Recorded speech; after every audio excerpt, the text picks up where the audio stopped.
Welcome back to day 3 of Cyclical Awakening. Today we will be discussing the inner spring and the pre-ovulation phase. This quote is by Rachel Carson. There is something infinitely healing in the repeated refrains of nature, the assurance that dawn comes after the night and spring after the winter. Let's take a look at what is happening physically in your body during this time. The inner spring season usually starts around day 6 or 7 if you have a 28-day cycle. This would be the time after your bleed has finished and you are ready to move on into this season. The inner spring is part of the follicular phase, as a surge of the FSH hormone causes the maturing of follicles in the ovaries, which results in the follicles producing estrogen. The follicular phase actually starts during menstruation as the follicles are growing and maturing, and then they continue to grow and mature throughout the inner spring season, producing more and more estrogen as the days go on. So starting around day 3 is when the estrogen usually begins to slowly rise and continues to rise. That's why you'll feel a difference towards the end of your winter in your energy levels. The rising of estrogen causes the uterine lining to thicken, and it also causes our cervical fluid to move from a dry state onto a sticky, then creamy, then closer to ovulation, it will be egg white or watery. Now, you may not experience all of these, but it is something just to become aware of when you are seeing or feeling cervical fluid, either on your underwear if you wear them, or when you go to the bathroom and you wipe. You can start to notice, what does your cervical fluid look like? When you get more towards the fertile side, you will notice the cervical fluid becoming that egg white and watery consistency. This rise in estrogen also increases the neurotransmitters serotonin and dopamine. These are the neurotransmitters that help us to feel good and to increase our libido.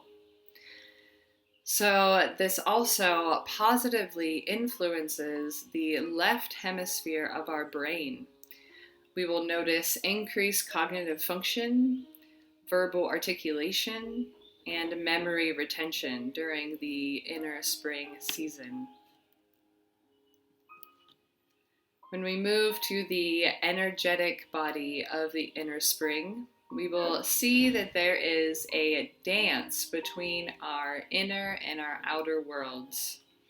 Menstruation is the depth of the inner world, and spring and ovulation is the height of the outer world. So we are moving from the inward focus into the outward focus. That is the spring phase. So it is a tension that we have to balance between what we need inwardly and what we need outwardly, and being aware of that tension. And as I said yesterday, your inner spring phase will be dependent on your experience of the inner winter. If you are able to die to your ego and connect with yourself and rest during the inner winter, then you will come into the spring with a renewed clarity and vision. Usually the crossover, the end of the inner winter into the beginning of inner spring, is a time you will receive these visions that you want to carry out in your work, in your relationships, in your life. And then you can take those visions that you received at the end of winter and take them into spring in the time of growth and expansion. It is a great time to explore and play with those visions and using all of your senses and the many perspectives that you can gain to explore what that would mean for you in your life. The rising of estrogen gives us the energy to create. So now is the time to begin planning on how you want to turn those visions into reality. You want to discover all of the possibilities that are there for you. And then play around with all of those possibilities to wait and see where they may fall into place in the puzzle of your life. So the spring brings a lightness that can only be realized by the darkness of winter. And our sacred task during the spring is to cherish ourselves, because there is a vulnerability to growth and to growing. We see this in the earth whenever a seedling is sprouting. It is very vulnerable to the elements that it may not make it. So the advice is to just go gently and slowly caring for yourself throughout the inner spring. The archetype for the inner spring season is the Maiden. The Maiden's ancient meaning was one of a woman that is not tied down, an autonomous and independent woman. This is also the time to meet your inner child. It can also be a time that will bring up trauma from whatever you had experienced during your time as a child. So the spring is vulnerable for any childhood woundings or trauma if you are meeting your inner child within. But it is also an invitation to meet and care for and love your inner child during this season.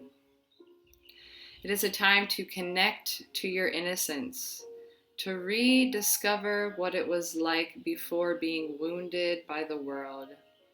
And the Latin word of the root of innocence literally means not wounded. When we connect to our maiden self, there is an invitation to move with curiosity, to find those simple pleasures in life and find our joy, to gain fresh perspectives while holding all that is possible, seeing every angle and never dreaming too big. The maiden goddesses that you can connect with during this time are Artemis, Diana, Persephone, Ostara, Idun, Butterfly Maiden, Bluduin, and Saraswati. Here are the other correlations that come with the inner spring season. We have the waxing moon. The moon as it moves from new until full. It is the constant growth of the light that is reflected on the moon. We have masculine yang energy. We are moving from the feminine yin towards the masculine yang. It is that outward expressive energy. It is also connected to the air element, and we can see that in the dancing of the wind and in the tarot suit of swords. On the Celtic Wheel of the Year, this would connect with Ostara, which is also the maiden goddess, and is the time of Easter in the Christian tradition. And then into Beltane, which is the beginning of the summer. It is the crossover between the spring and the summer. For the breathing practices, this would be the inhalation of breath, the rising of your breath within your body. It is also connected to the sunrise. It is the movement from the dark, bringing it into the light, which also connects us to the direction of east as the sun rises in the east. If we're looking at the soil, we see the spring connected to the planting of the seeds, and as they are sprouting and growing, breaking the seed open and breaking through the ground into growth. Here are some rituals that you can incorporate into your inner spring season. Let's learn how to play. So, whether that is dancing or sports or art or playing with your kids, whatever it is that you can find to connect to your inner child and just find a sense of ease and play in your life. Also, learning. As I said earlier, the left hemisphere of our brain is more active during the spring. So it becomes easier to find inspiration from a new book, podcasts, or learning a new skill in a class. We can also practice writing during this season. If you find yourself swimming in a pool of ideas, get it all out on paper, on your computer, whatever you use. And if you find yourself becoming overwhelmed and anxious during the inner spring season, you can practice a stream of consciousness journaling, which is where you just put pen to paper and you let it all flow out, not stopping until your pen wants to stop. Another practice that I love is earthing, especially if you experience any anxiety or overwhelm in the spring. Earthing is basically putting your feet or any part of your body, whether it's sitting or lying down, directly onto the ground. So taking off your shoes and your socks and allowing your feet to be in the ground or in the sand, wherever you are. And this is connecting our electrical current that runs in our human body with the electrical magnetism of the earth, which has been shown to reduce cortisol in the body, which is our stress hormone. And it may be able to reduce the anxiety, reduce blood pressure, reduce stress, and reduce pain and inflammation in our body, as well as increasing and improving our sleep. Another practice that I enjoy doing is mindful eating. This is tapping into the intuition in our bodies and our senses, where you intuitively decide what your body needs to eat in that given time. Then you want to turn off all distractions that you may have. Don't eat with your TV or your computer or your phone.